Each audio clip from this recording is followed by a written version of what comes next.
Hey, what is up guys, Massive here, back to do another video, and we are back on Tournament Towerless, a map that is seldom played, and we're starting things off with a very unusual twist. I'm going for a power plant cell on this map. Just out of curiosity, I want to see if I can snipe my opponent's engineer. This is a small map, though I heard it has the same width as Tournament Rift, so it's not necessarily small in the width department. Barracks will be a little bit late to that power plant cell. You can see if I can garrison this building and deny his engineer, but sadly he's a GDI faction. He was able to get into that before I could secure it. And since I fixed the bug last year with engineers being shot through Tiberium spikes and other structures whilst capturing, I'm not going to be able to kill that engineer while it is capturing. He's going to get a tip spike, as he should of course. Bug abuse is not cool. Engineer mine is under threat. That did just about make it into the Tiberium spike.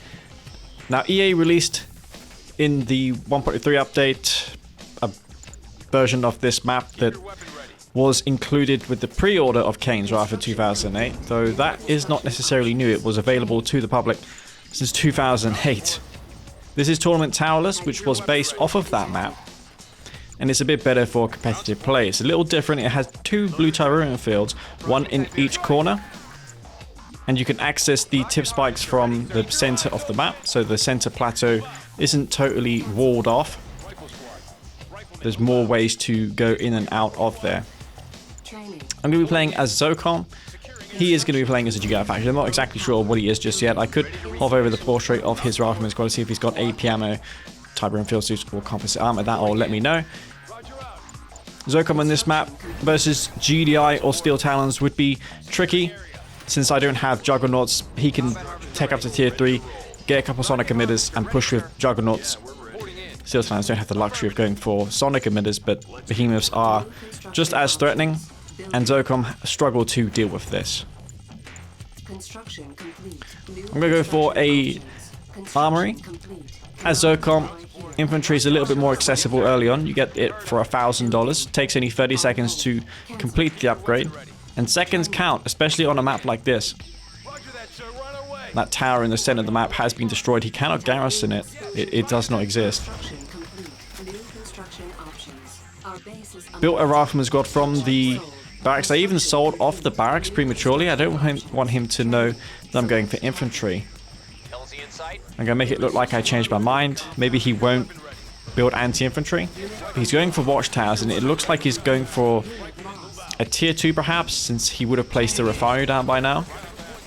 Going to dig some foxholes on the edges of his Tiberium field so I can garrison them up later with the missile squads, which I now have coming out. Those are upgraded with the Tiberium field suit, so I cannot take tip exposure damage, which is helpful on this map. You see they're going over that tip field, not taking any Tiberium damage. Didn't overcommit into infantry. He's got a grenade squad, which, believe it or not, is literally the best unit he could ever build in that situation. Just one or two rifleman squads is not going to be able to kill a grenade squad. Those have a lot of armor. This is going to force me to build a hammerhead. I wanted to go for Zocom Walkers, but the grenade squad will postpone the Zocom Walkers. Behind this, I'm going for a rig, as well as zone shatterers. Zone shatterers are something that you don't see too often, but on a map like this, we're going to see if we can make them work. Hammerhead comes out. He's going to know that aircraft is inbound. Grenade squad, they're looking to clear out this structure and probably just start to DPS it down with those grenades. Grenades don't do a lot of damage to structures, but over time, they can do some decent amount of damage. AA turret comes down. I can use the rig's repair drones to repair up this hammerhead. In the community patch, that is a thing. Don't have to go back to base and repair at the airfield or combat support airfield. Some pitbulls trying to harass me. I left some rockets back at home. MCV I could push him with, but he's got a reclamator hub down. He's probably going to go for a Sonic emitter too. I'm on tier 2. He's deciding to go for that Marv. MCV. Just one zone shadow at this present moment. I used the overload beam on that watchtower. I want to keep this infantry alive, as much of it alive as possible. I'm in that tip field, not taking tip exposure, so yeah, the Zocom abilities really coming in use here. The only thing I'm lacking at this moment is the ceramic armor for my hammerheads and zircon walkers. And I can use the overload beam on this Reclamator Hub. It deals a little more damage than the regular Shatterer attack. It does, though, power down the Shatterer after they use it. But in that situation there, it was definitely worth it. Sonic Emitter gets placed and aims all of my Shatterers, almost losing 4, but I was able to split one of those Shatterers off. Another overload beam on that Sonic Emitter, taking it out, and I'm going to use this Zircon Morgue Strike, which has more splash damage compared to the regular GDI one. That was able to kill all but one of his Pipples. It spawned in. I knew it would spawn in from that location since the airfield was there. It's going to spawn in from the nearest axis of the airfield. So in that case, it just came straight in. Sonic Emitter not even able to kill a single one of those 4 Zone Shatterers. I use the overload beam. I want to keep as much of my units alive as possible. I can take out this MCV. Then he's not going to be able to place down more of those Sonics. He's got another Marv on the way. You see he's got a Reclamator Hub. If that comes out, I'm in deep trouble. Power plant gets dropped. He's going to most likely use it to body block a Sonic Emitter. No doubt he's going to be queuing another Sonic Emitter at this point. Those are very cost effective. And there is the Sonic Emitter I was talking about. I'm going to use the overload beam on all 5 of these Shatterers. I took out that power plant. I took out the Sonic Emitter. Zone Shatter is doing work in this game. I'm going to start working now on this Reclamator Hub just as I did last time. And only now I'm going to get down this 3rd refinery. I've been long leeching. I can even at this point send some of my harvesters to the blue Tabaroon field. He may have already done that at that point. Marv comes out though.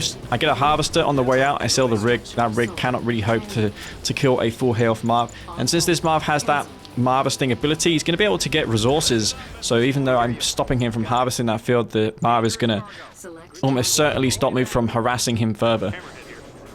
I do have 1 refinery and 3 harvesters bringing in some Tiburum, and since I didn't sell my armory, I can get to work on this EMP grenades upgrade as soon as possible. He's summoning in sniper teams in advance. It's like he knows that there could be something up. But sadly for him, though, I do have a hammer hit overhead. I'm going to snipe these rocket squads, prevent them from going into the Marv. If he has units going into that Marv, it's going to make life a lot harder for me. If he puts a sniper in the Marv, he can even just shoot my grenades from afar. It's going to be very difficult to kill if he does that.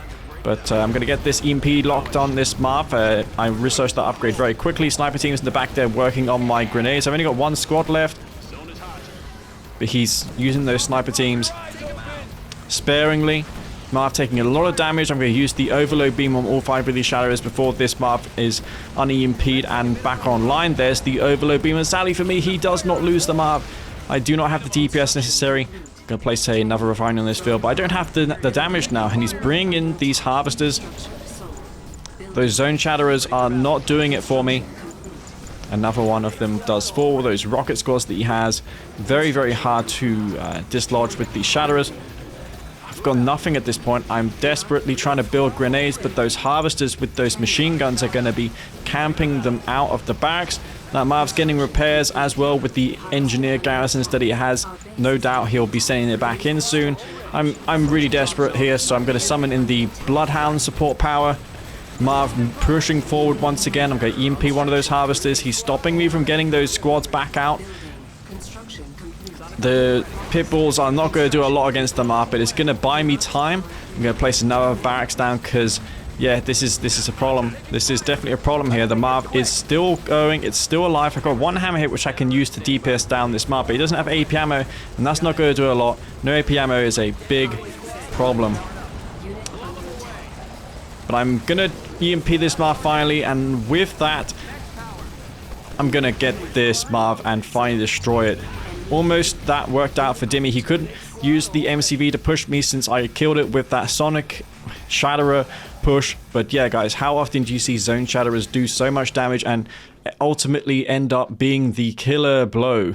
The unit that deals the killer blow. Anyways, thank you very much for watching, guys. If you enjoyed this video, don't forget to hit the like button. It is a brief video, but I got more videos coming up for you, so stay tuned to my channel. I've got way more coming. So this is it from me, Master Leaf. Thank you very much for watching. Thank you to all my patrons. As mentioned, more content will be arriving soon on this channel. So yeah, stay tuned. Subscribe to my channel if you haven't already, and I'll see you all in the next video. Peace out.